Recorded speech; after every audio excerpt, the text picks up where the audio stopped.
Ini adalah tahun kelima sejak manusia menghilang.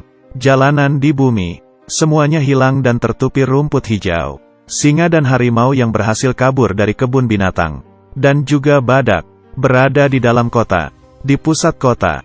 Sekarang menjadi hutan. Tahun ke-20 sejak manusia menghilang. Tinggi laut mulai naik. Tidak ada manusia, seperti kota London ini, dengan mudahnya tenggelam dalam lautan. Tahun ke-25 sejak manusia menghilang. Bangunan kota akan tertutupi tanaman. Tumbuhan akan hidup. Menghilangkan jejak manusia. Tahun ke-50 sejak manusia menghilang. Transportasi yang biasanya di jalan, akan mulai hancur, dan menjadi sampah. Bangunan yang ditinggalkan, menjadi bangunan bersejarah. Di tahun ke-100 sejak manusia menghilang, yang bersama dengan manusia selama 125 tahun. Jembatan Brooklyn, setelah manusia menghilang, 100 tahun pun tidak bisa bertahan. Tali mulai putus, dan jembatannya mulai rusak. Pada akhirnya roboh. Semuanya menjadi peninggalan. Bangunan-bangunan roboh, dan buku-buku dalam perpustakaan. Semuanya juga menjadi abu. Dan itu semua kita kira. Peradaban ukiran batu, yang kita tinggalkan. 150 tahun sejak manusia menghilang.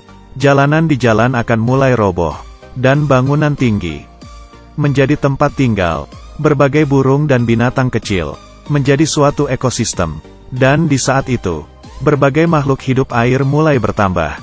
Tidak ada populasi yang diakibatkan manusia, membuat perkembangan makhluk hidup semakin cepat.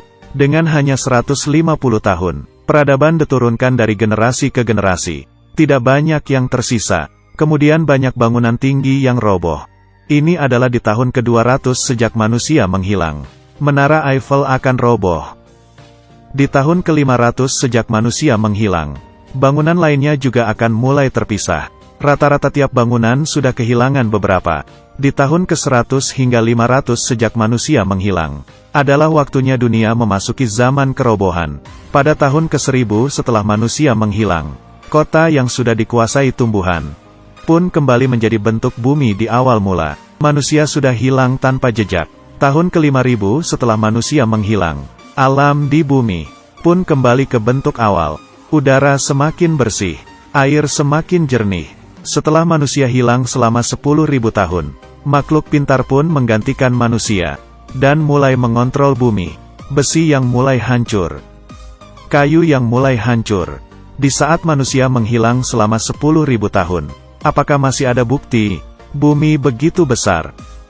Bahkan tembok raksasa, yang begitu panjang, dan piramida di Mesir pun menghilang. 10.000 tahun bagi manusia sangatlah lama. Tapi bagi planet bumi hanyalah sebentar. Bumi sudah hidup selama 4,6 miliar tahun.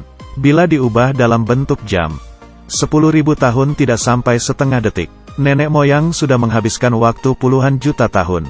Belajar untuk berdiri dan berjalan, merangkak dan makan.